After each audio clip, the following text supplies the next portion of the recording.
Well, guess what John has? Positive internal thoughts create my quality of life. We have such an opportunity every single day to be shining examples of everything. Whether we're in a job or whether we're a mom or whatever we're doing, we have every day a new start. Isn't that kind of cool that how the universe was designed like that we have that new start every day? And then John wrote a question. And the question is this: do I rely solely on external changes to improve the quality of my life?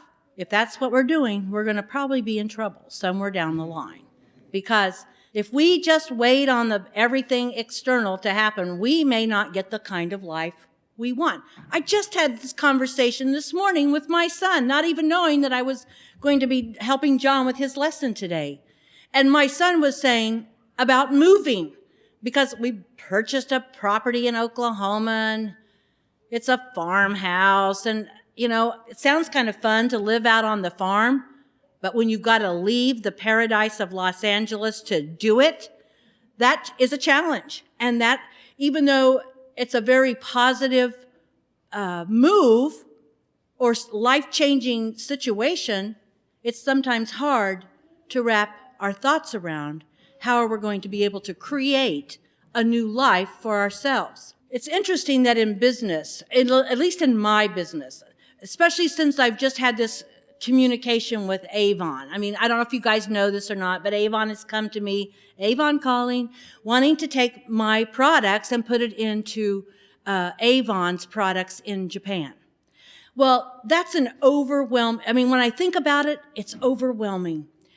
Because they're just not taking one product. They're taking 14 products. And they're not just taking a few hundred of each. They're taking 50,000 of each. It's a huge undertaking on my company's part to be able to play with Avon. But I had to go into some really deep soul-searching prayer because I knew that this was a big undertaking. Because I'm kind of at the age where I'd like to put the word retire in my vocabulary. And instead, they've asked me to give them 3 to 5 years of running around the world, speaking and doing personal appearances for them in Singapore, Malaysia, Hong Kong, and Tokyo. That's just the first 4.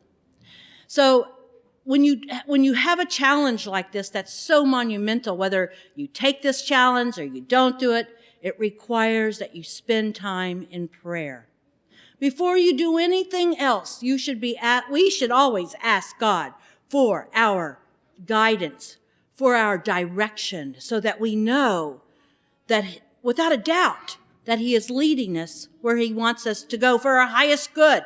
To really be in touch with the way you feel about a condition in your life, whether it's positive or negative, take the time to write your thoughts down.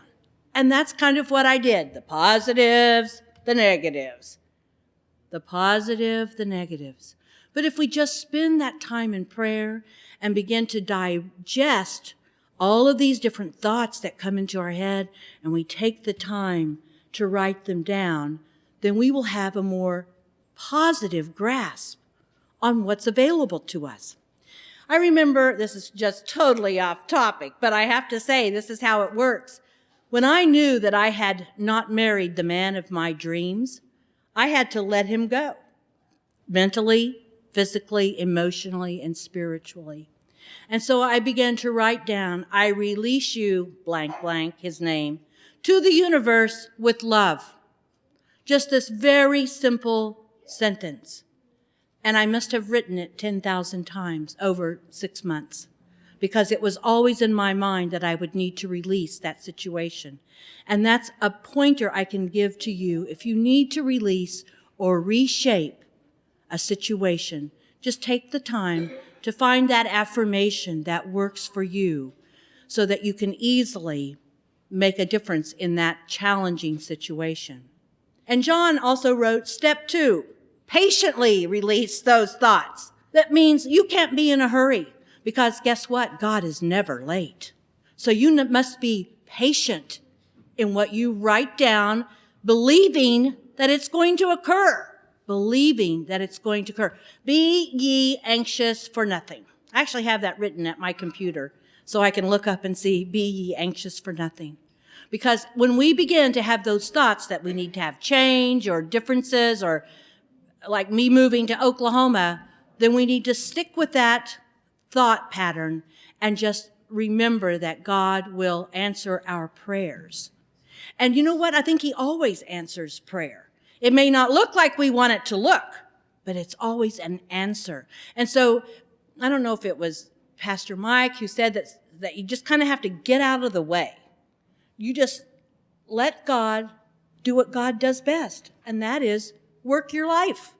And as long as we have the desire and the thought that he is number one in our life, then all of those things begin to make the change for us.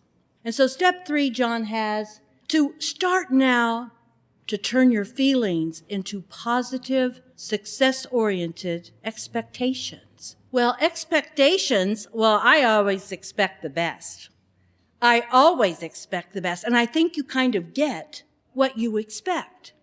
So if you expect to have a rough road, oh my gosh, this, or what if I can't do this, or what if I can't live up to their expectations, then you need to step back and realize that you're maybe trying to guide the action yourself instead of letting God work his magic, that supernatural ability that only comes from one place, and that is from God. As you head out this week, the good news is that while external changes do not guarantee that the quality of your life will be improved, the change that always assures improvement in the quality of your life is a positive internal change. So, the last word is this: wait. Wait. Wait for God to just manifest through you everything that you require.